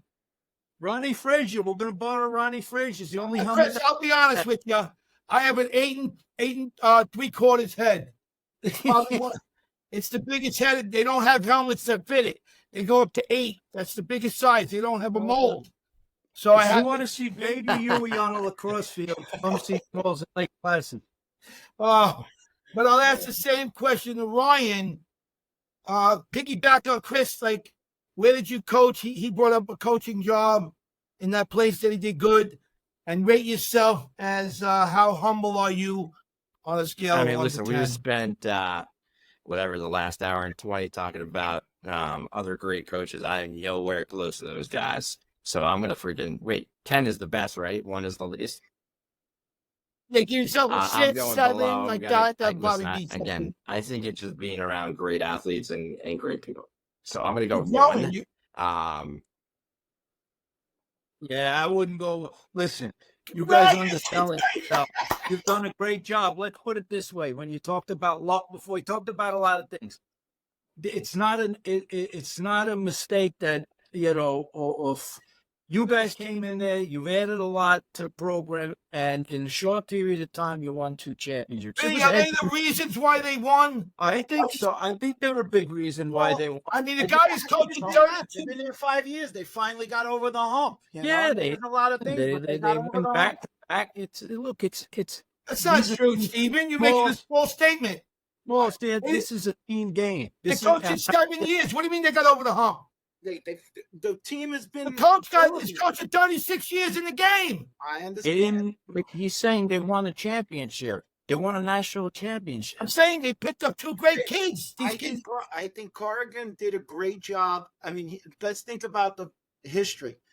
They were when I was in college, they were like the automatic Western team that was going to get beat up Knocked out. in the first round of the playoffs. That was like a charity, like you guys automatically get a team in and you're getting hammered. Then all of a sudden it's like, wow, they didn't get hammered. They're starting to get pretty good. Then they become relevant, and then although having those tough times in those championship games and those playoffs, it's a building process. Corrigan built it, but he brings in 2 very experienced, good coaches that have had a tremendous impact along with Coach Corrigan and along with anybody else who's Yeah. involved in that recruiting. They were a great fit for the program. The administrators. Question for And now Vinny. they've gotten over the top. Now they're the hunted. They're They're no the longer hunted. The the question for hunted. Vinny. They're the hunted. Vinny, according to my crystal ball, you know how I look at my ball, they will three-peat. And when they three-peat, Vinny, Oh boy, that was excuse me, let me finish because I can't get it out. I can't get it out. Vinny, they're not listening. They act like they're not listening. Vinny, will they be considered with the Gates as a great team?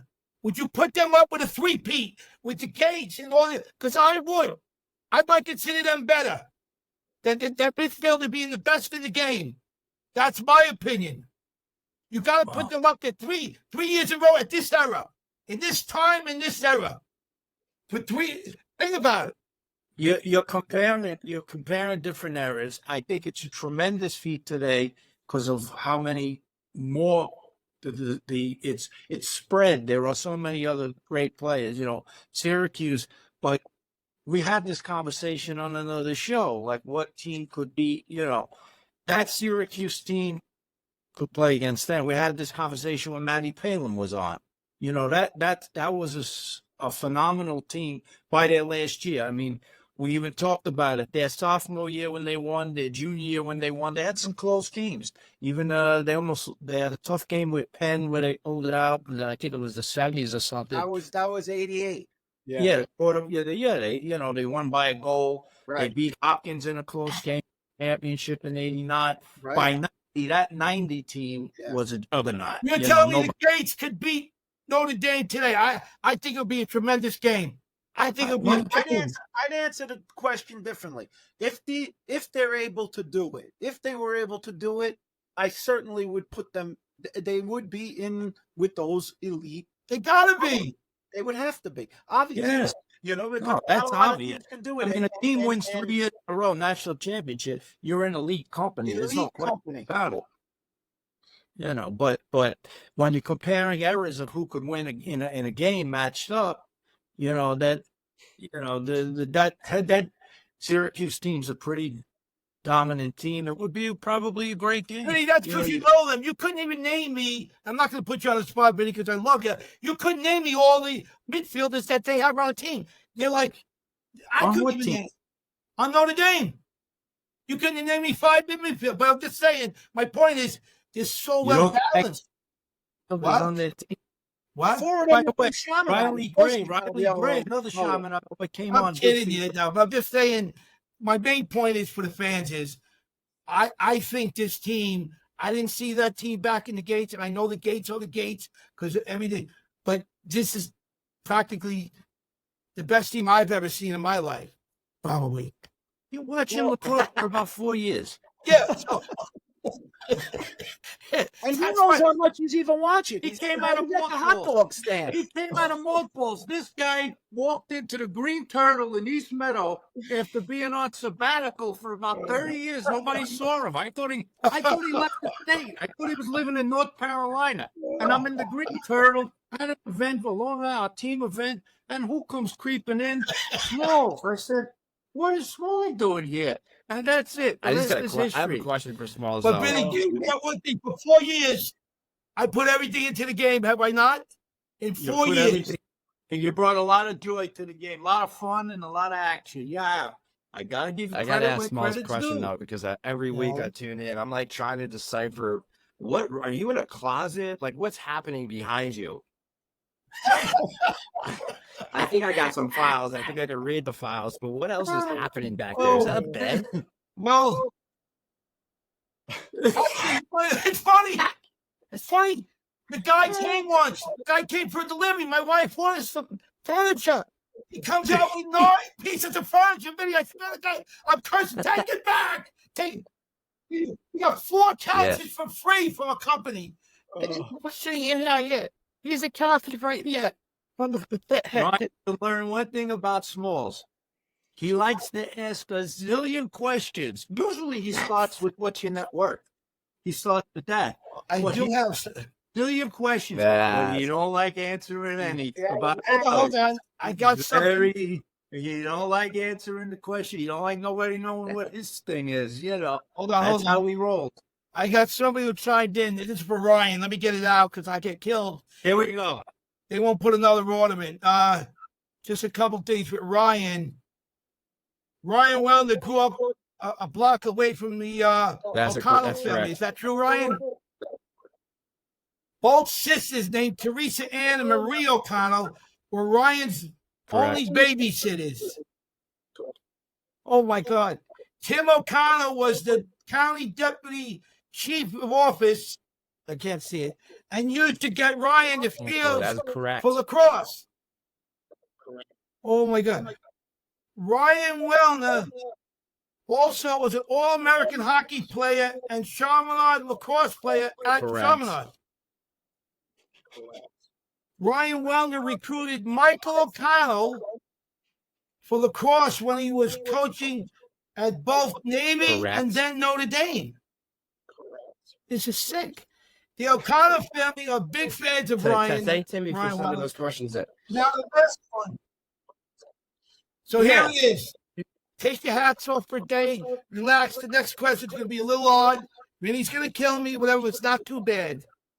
Ryan, is it true that General Oh, Mills cereal wanted to use your face for the cover of Lucky Charms cereal?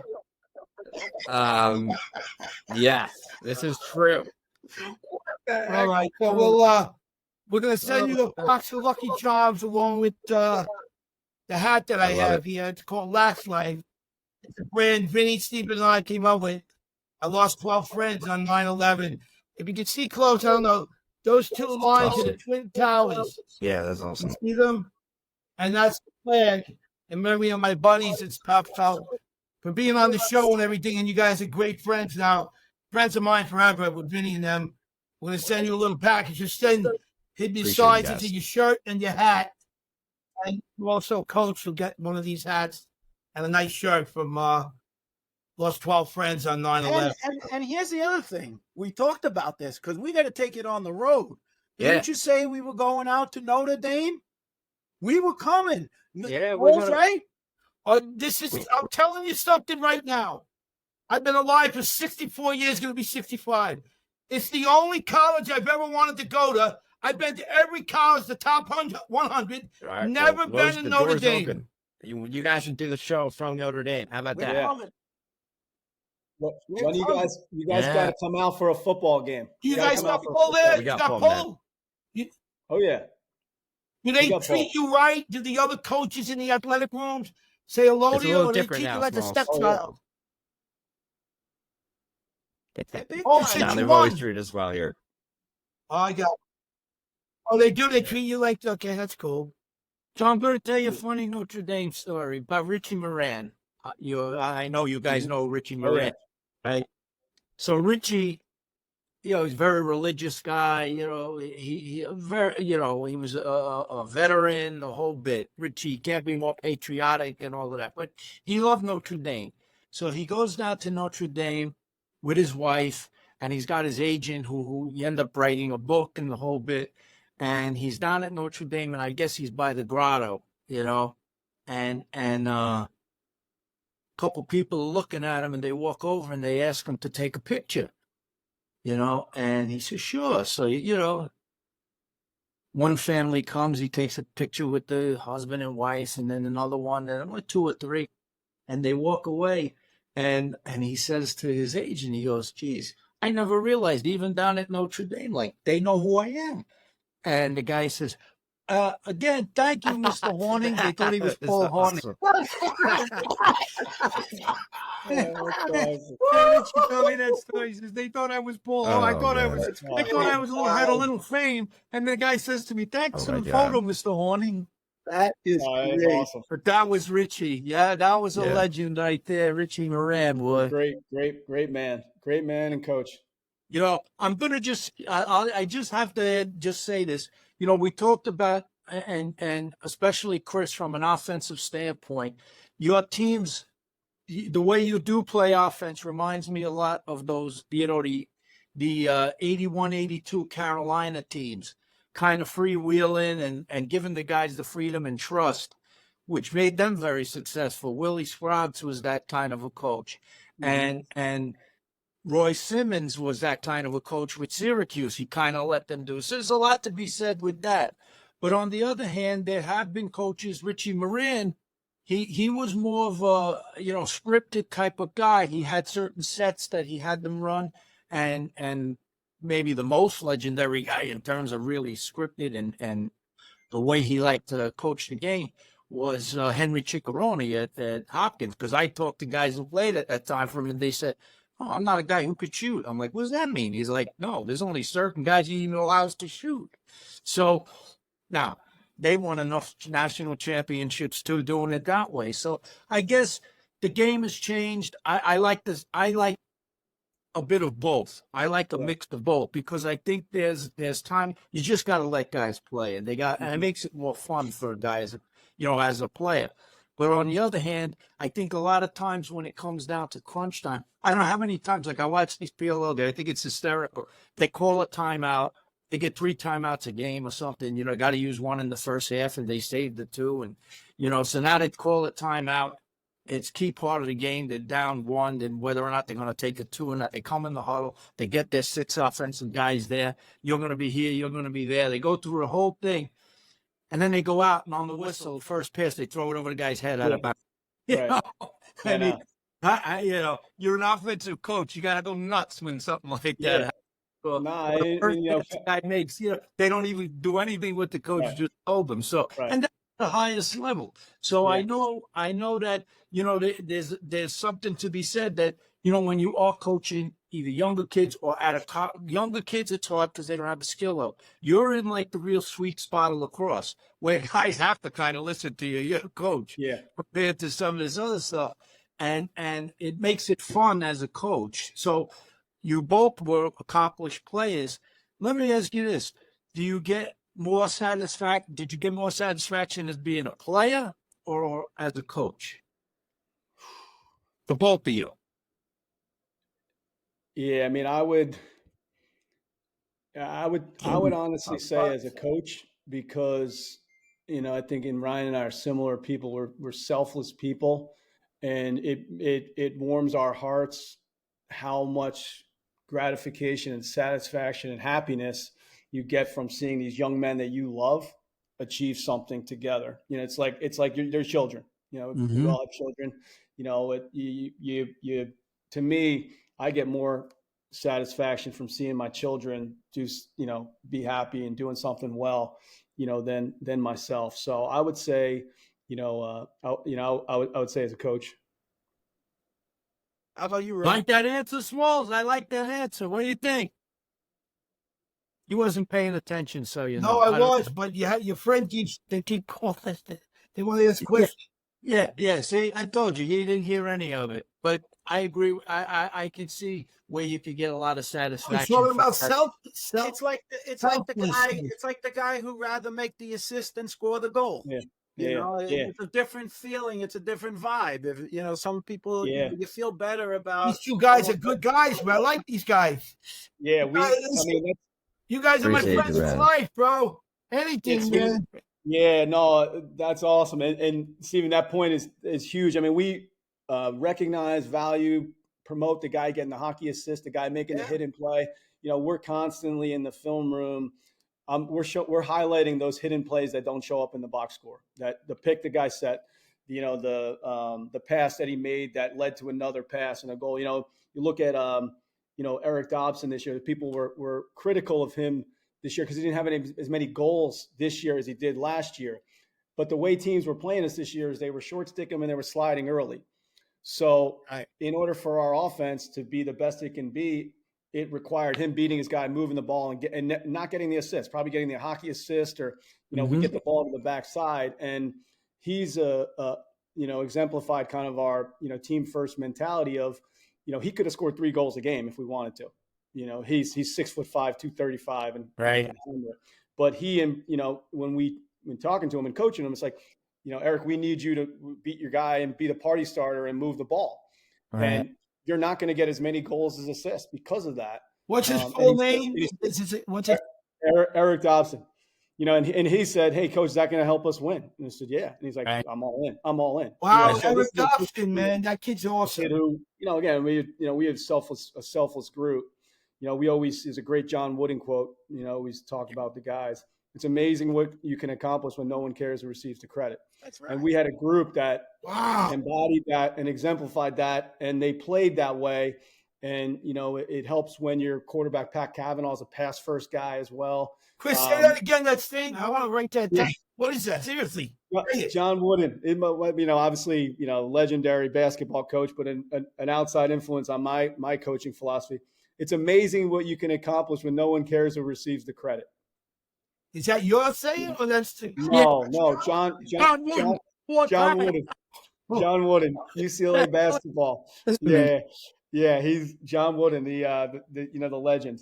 So, but that's the way. That's kind of what our team, and then the way we played offense really embodied. That these guys, they shared the ball. We moved the ball. We didn't really care who was getting the goal or the assist. And ultimately, offensively, we were, more efficient this year, even though Eric didn't have as many goals.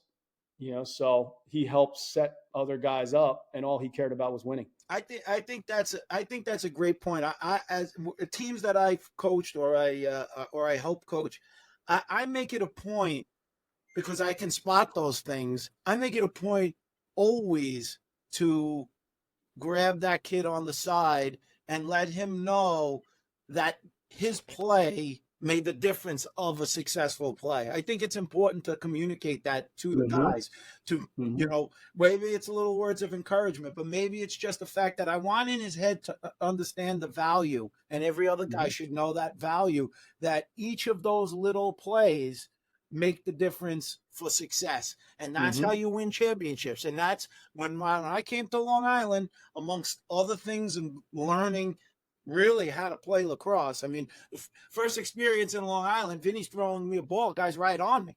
I mean, the guy's touching me.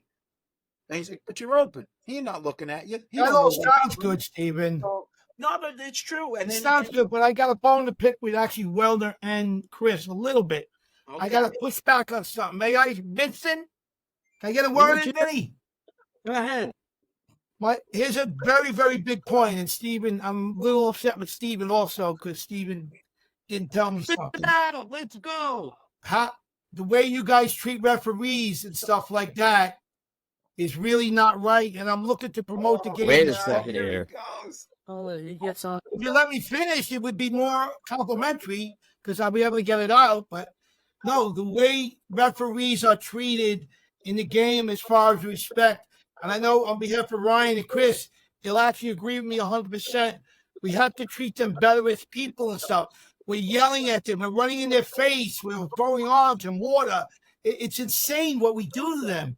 To respect that because they don't get a play right or they don't get it. the referee lobby paying you money or Yeah. something? No, excuse me, though. Every week he's bringing up Yeah. referees. No, Support because the zebra. He's got a shirt. Support the zebras. we don't do enough for that. These are That's people. right.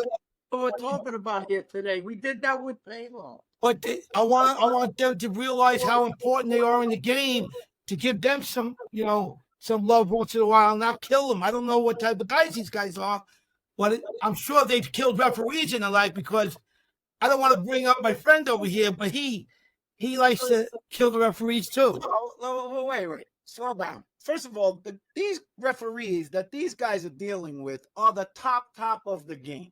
I didn't ask that. I'm saying, how do they treat them? I Have think they- you treat them great. You don't think I'm they going to treat ask great? them, have they been treating them bad? Or, because, it's not right. We have to treat, everybody has to. I'm not picking on no individual. We're better people. So everybody has to treat the game better. And I think that's an area where we can respect the game more. Because as kids see this, it translates over into these farm leagues like the 91 lacrosse, and everybody's yelling at the referees, and it's just where I see it. It's not right. It's not part of the game. That's professional. It doesn't teach our kids good. And that's the only thing I want to say negative on the podcast today. Sorry. No, it's an extremely hard job I'm to sorry. make Yeah. no, you're right. To make a split-second decision from the vantage point you are in a quick hitting play, it's a extremely hard job. So I think if you have that attitude and approach, the grace you in terms of dealing with officials. Now you're going to, certainly if you disagree, you're going to share that. But I think, for starters, the approach of it's such a hard job. We And have it's to really treat them hard to better, make those though, Chris, decisions. don't we? Yeah. I mean, as a whole. Yeah, no, we see it, Ryan and I see it in the high school and the club level. And then, I have a son who's 12 years old. He's going into sixth grade and this summer on the sidelines of his club games. I mean, you got the parents screaming at the refs. You got the It's kids insane. talking about the refs. You got the coach. I mean, it's just, to me, a lot of the behavior is disgraceful. How about running in up terms of- in the parking lot? They're running up to people. Yeah. I was at a Shyamalan. The guy runs in the parking lot once. Get out of here, you midget. The guy was like 5 It's- feet tall. You're You're going to fight somebody, you little midget. I mean, go the back to people his are- house. It's terrible. What do you think, Ryan? What do you think? Sorry, I just think they're making it personal, and it shouldn't. It's not Crazy, personal. right? And some of the language and behavior is disgraceful and is bad modeling for their children. That's all, yeah. And what I'll say on the other side of it, because we had this discussion with Palem, in the sense that in any profession you're going to find 10 or 15% that's below quality. You're just going to find it. And with the referee shortages you have, as you mentioned, in these tournaments, and there's tournaments all summer, what I see sometimes is I see people hired for a job that are going through the motions. And that's a recipe for problem, because when you have people that are passionate about things being done the right way. There's a story, I'll tell Smalls, but there's a story online going around where Bill Walton's saying about Larry Bird, and they're getting blown out in a game, and they come out at halftime, and he says Larry Bird always inbounds the ball, and he takes the ball, and the referee's there, and he shoves the ball in the referee's stomach, and he says to him, "We're not quitting, so you better not quit." Don't go through the motions, because we're not quitting the game. And what I see sometimes is I see referees sometimes that seem like they're going through the motions. You pay them 10 cents a game. All right. You got these club teams. You drag the guys off the street. Hobo Look, guy. you're getting Smalley always has to said he's going to call. He's the wild card. He's got to start with the referee. But here's my take on it. Okay, you got all these club games going across. I just saw it. With Darren Lowe came up from Florida with a team. I went to Nassau Community to watch them play. Then that same day, I went to Farmingdale to watch my nephew Stevie's games. They're doing the best they can. They're trying to pick up a few bucks, but you have so many games going on. These guys are not qualified. And I would venture to guess probably 90% of the guys who are doing it now never even played the game. So they don't understand the difference between a kid checking somebody and trying to hurt somebody.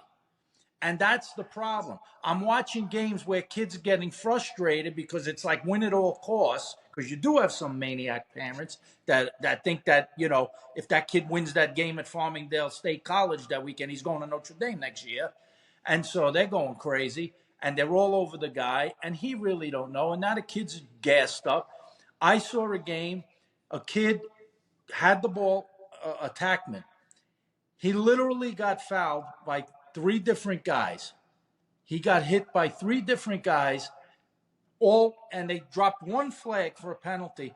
He ended up taking a shot, and the kid took one last swing at him on his back and hit him. So the kid turns. He's had enough. There probably should have been 4 or 5 penalties. He turns, and he gives a guy like a 2-hander, just a little cross-check to the chest. The kid who did most of the damage, he turns, he grabs the kid by the face mask, pulls the kid's helmet off, and starts swinging the helmet at the kid's head, who had no helmet on. Now, I'm saying to myself, then they're assessing a penalty, like, give him a minute. I'm like, a minute? That kid's got to be out of the tournament, if not out for the sun. You can't swing your helmet at a kid's head. But if a ref who knows that those checks are not trying to dislodge the ball, it's trying to take the guy's arm off. And there's the difference. And that's how it gets out of control, So You're right, they Dave. have You're to right. try to school these guys. I don't know if when they going to become a referee, how they get certified. Do they make them watch video? Do they show them stuff? But to me, the most important, forget the winning and losing. It's about protecting these kids from getting hurt. That's the most important thing. You got kids 5th, 6th, 7th grade. You don't want to get a kid hurt, and that's the danger of it. And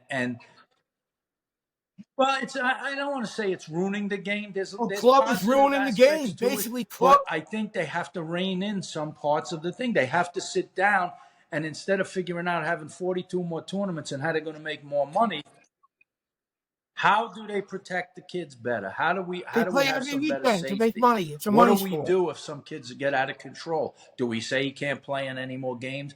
Does that particular club team have to filter it down to their coaches of each age group and say, look, we're not going to stand for this. Player safety is the utmost important. We want kids having fun. We want them to be competitive and play a game. But come on, this is not, and take it from a guy who hated to lose in anything. It's not life and death. It's not, So play the game the right way. Give the kids some good values that they can learn. Coach them the right way as best you can. Because I do see guys who I know never really played and they coach, but I hear what they're saying. Maybe they watch some videos, and I give those guys credit. They do it in a nice way. They have a nice demeanor with the kids, as opposed to some guys I see coaching. They're like maniacs. They're screaming at kids. Maybe we got to give him a cookie, Vinny. Maybe give him a cookie during the game. You know what I'm saying? He's a cookie. Give him a cookie. Is high school Fucking kids are recruiting? nuts. Is high school recruiting done? I hope Would not. you say? What are your thoughts on, like, is club has the field tilted in that where it's high school has become far less important than recruiting out of the major clubs, or is high school still relevant I to some hope it's extent? not. I'm like really fearful that your statement is correct, Stephen. I know Matt DeAnge pulled crap back in, like, we're up at Four Star at UMass, and I was sitting with Jack Rand and Matt DeAnge in Coach Moran's room, and we were talking about the soccer model, which was at that time was becoming a big thing, and high school soccer was kind of being de-emphasized because this. I didn't know enough about it. I was dismissive of it at the time. But, listen, us college coaches, if you don't live in a hotbed, you're not seeing high school games live. Therefore, the only time you get to see them is with their club teams, the summer or the fall. I think the better coaches are still communicating to, I don't want to say better coaches, still wrong. The coaches that are doing their due diligence, they're still communicating with the high school coaches. It's a very important piece of this all. Most times those coaches are in the school. They get to know the kids, but I think if we're looking, man to man, I think the club game is a very big part of recruiting. It's an important piece of it because, again, that's when we got to see it. But it's not just to what you guys are talking about. It's not just like the play on the field. It's the person in the classroom, in the school, and at home. And most times, most times the high school coach knows who that is. I actually have a Let's dermatologist go. We're appointment. gonna go. I'm We're not gonna trying to go. bounce. I don't know if we're live. We Okay. need a shout Well, out. we gotta get it wrapped up, but we gotta get our shout outs. Hold Sorry, on, we're guys. getting I could we're talk gonna all shout day. out now, and then we'll go on maybe for Shout one out. more minute. Go ahead. We're gonna give Ryan his chance for his shout out Where am I first. shouting out? Like, Somebody in your past Person, somebody who that knew you for your whole life, and was a mentor, maybe something like that, or anybody you want to choose Man. for, like a big shout out. there's a And lot of pressure here could be because, anywhere. like, if some of these guys are listening, if I miss their freaking names, I'm in trouble. No, you won't know. I One or mean, two guys. listen, Steve Langard has been with me since I was like 11 years old. Bobby Company, I was known since I was Jack Ryan. Same thing. But then Oh, I know Tommy Tommy goes Gilbert. this thing right now. So, like, if I don't give Tommy hired me in college. Yeah. Yeah, exactly. If I don't give him any love because he hired me as a college coach, my first job in college, then I'll be shot next time I'm on Long Island. But honestly, I've hung out with each of you guys Love it. in different ways, and I'm a creature of the room, and I take and kind of absorb everything. So thank you guys for everything you've done. Maybe the comments you made, joking around about whoever. Thank you for I happen to coming be on. listening. Thank you. So We thank you appreciate guys. it. Congratulations. We love you, Thanks, Ryan. guys. Good luck, man. Thank Good you. luck today. Your family, I'm in, Ryan. man. Family forever, brother. If you're Anything roughing for a you. game, I Anything's got your back. possible, bro. What do you got, Woj? Thank you.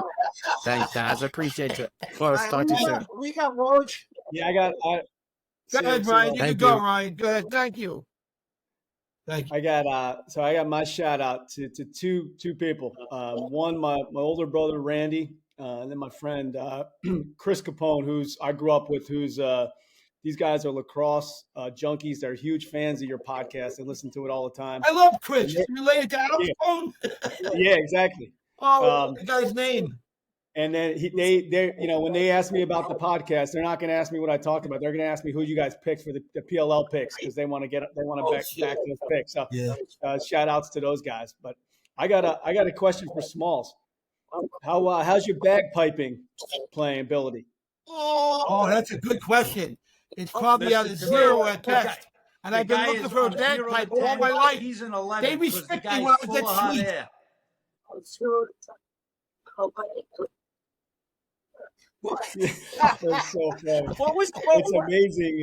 It's amazing tradition at Notre Dame. I didn't really know much about it Could we prior have to him coming come out in. with the bagpipes onto the field for lead the team on one game, just one game? Let Smalley lead the team, wearing a kilt Hey. and the whole bit.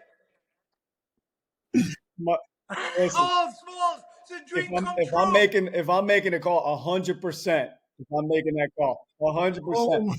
But just like you're gonna pay Shami for face-off lessons, I'll pay the bagpipe coach to give him the lessons. I love these guys. These guys Hey, are what the was the best. thing who was looking to hire hire a a bagpiper bagpiper at Small? Oh, Joey, they want it. Yeah, get him the Mojo. kilt, put him in Final play. Four. I'll get you that. That's a I'll get you the lifelong kilt and dream. all. That's I'll it. buy that kilt and all. You know? Yeah. And Chris, Yeah. the one thing I try to do in life, Vinny and them know, might be crazy list. I always try to make it a better place for people. So our company, every year, we get suites locally. We go to the Final Fours, we get suites. We put on the whole show and everything, and I love it. I want to get bagpipes, people there. They wouldn't let me get that. I want to get a 6'10" love it. bodyguard. I want to take a bodyguard around me. I bet Vinny X is everything. I can't overshadow Vinny. He'll kill me. I'll be in a box. That's so funny.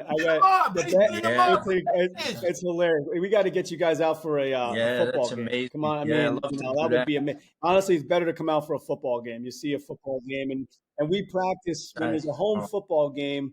That Saturday morning, we do an inter squad scrimmage each That's Saturday of a awesome. home football game. So a lot of alumni, they come back. They know that before they're tailgating, they come watch us play, and we get a lot of just fans that are coming to tailgate for the football game that stop by, and watch lacrosse. So it's a great Saturday for sure. But the funny thing, one quick story telling about the tailgates. My mom's side's Italian, so I grew up really Italian. My last name you would never know. It's Polish, but I grew up in New Jersey. Okay, Italian. yeah, I've So seen that. my wife's got me on this diet, Optavia, which is high protein. So I mean, growing up, all I ate was pasta, bread, pizza, salt, the whole 9 yards with my grandmother, going to my grandmother's house. So we win the national championship this year. Everyone's tailgating in the parking lot. I leave the stadium with my family, walk into the tailgate, and my family's like, a lot of relatives came out, from New Jersey and friends. And I'm sitting there talking to my Italian aunt, and, we just won the national championship, right? It's like, let's get this party started, right? And my aunt's like, you're so skinny, what's going on? And I'm like, Aunt Jean, like, I haven't really had pizza or pasta in 6 months. And it was like, I said, it was like the music stopped, right? We just won. My aunt starts yelling at me. She's like, what's the matter with you? You stupid, like you're not eating the pizza. And like, I was like, wait a second. We just won the national championship. I'll get this party started in the parking lot. And my aunt's going off on me about not eating pasta and pizza because I'm on this high protein diet. So who's your shout out? You did a shout out, right, Chris? You did. Yeah, shout out. No, for sure. Sorry, you going, Smalls? I gotta give it to Coach Corrigan. Three Pete's coming, baby. I'm gonna be on the field with a green outfit, a green top hat. I'm gonna go crazy. I believe in you guys. Three Pete, you'll go down as the greatest team.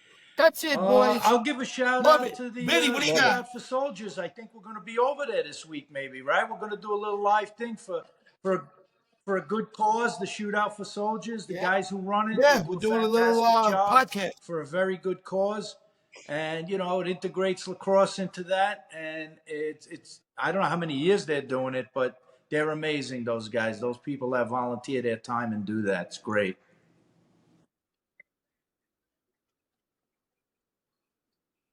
Great event. Hey, Chris, your wife is the GOAT, baby. Without your wife, you have no credibility. She does everything for you. Right? Here's the clue right here. They got that. Look at that. How many kids? Yeah, 4 kids. Got Jack, who's 12. We got Claire, who's 10. Emaly's gonna be 8, and Grace, baby, who's a rocket. She got the most energy. There 6. you go. My wife, the goat, Catherine, right here. The GOAT. Yeah. The GOAT. The wives are the GOATs. Let's him coach. Let's this guy shine. Can you imagine what she's got to do? Wives, no doubt about it. The true all-stars for coaches are wives. Go ahead, Stephen. Hey, what do I always say? The wives are the GOATs. Mm-hmm. I'll give it out to another Notre Dame guy that maybe we'll have him on at one point. A man named McEnany. Yeah, he wants to maybe come we'll on. Get him out and on. He's got a perspective. We're getting our feet wet in this. We don't know what we just started, Chris. And talking to guys like McEnany and Cork, maybe they can give us a little feedback and little legs on how we can sharpen up our skills. Our skills on the lacrosse field are okay, but in some of the discussions and interviews, we could always look for some tips to sharpen us up. Oh, that's awesome. I think you guys are awesome. You guys are authentic. You said knowledgeable, hilarious. Keep it, just can be serious. You keep it light. Thank you. We're so happy. It's really to have entertaining. You I'm a big fan, and I'm honored that you guys thought to have us on. Hey, Chris, tell Coach Corrigan that you love him today, and when you tell him you love him, say, Coach, listen, you got to go on the podcast for the Three Guys Many Games. Yeah, I really love you, Coach. What's the guy telling me? I will. Yeah. I will. Right. And are you going to be in Placid? We will be in Placid. Yeah. I'm not sure. I don't know with the family. I'm trying. I just turned 50. They're trying to. The 50-year-old teams are trying to get me to play. Which 50? Come on, Chris. Come on. Come with Tillman. Chris, come on. There's a freaky team. That's the team. Yeah. That's Cavuti. So Mickey's been working me, and a lot of these guys been working me. I just turned 50. I would love to play. Mickey, he is. Oh my God. Oh yeah. I'm actually at my my college lacrosse. I'm at my college soccer weight. Another guy coming out of the best shape I've been in my life. You got a soccer player. Mickey, Yeah. Mickey's out Dude, like dude, one of the warm soccer up players. against Notre Dame. He's out heavily recruited. Yeah. Oh no, you got a ringer. You got a shooter. Yeah. No, I He's a coach the shooter. goalies as well. That's the biggest So I thing. Guys can't definitely pull will. the trigger at 50. You know, Yeah. it's tough Well, pulling we the got trigger. Garnsey. Yeah. Garnsey. Yeah. Garnsey, we got Garnsey as well on staff. He's an incredible coach and young man. And him and I warm up the goalies each day. So it's funny. The two goalies that they're always like, I got Coach Garnsey today. The two want me all the time, throwing the meatballs. I love it. Yeah. I love But yeah, no, I get, you get 50 shots a day or something like that. So it keeps me sharp for Hey, sure. hey, Chris, stand up. Let me see your gun. You got some shit going on? Oh, he left me with him. All right, let the guy go. Don't He's make got him to do. 50s. Chris, He's get got up. Yeah. Oh, oh. All right, Chris, thank you very much. Yeah. Give him a big hand. We'll Thank see you, you Chris. Friday. Thank you. Awesome. Thanks so much, guys. Friday we'll Love be you. at Love you shop. guys. Show During the the week, Awesome. Steven, we'll do Love the you guys. thing. little picks during the week Yes. for the Take weekend care. so that everybody can see Bye-bye. him. Thanks again, Chris. I can't Thanks, wait. Chris. See you guys. All right, guys. We're signing Yeah. off.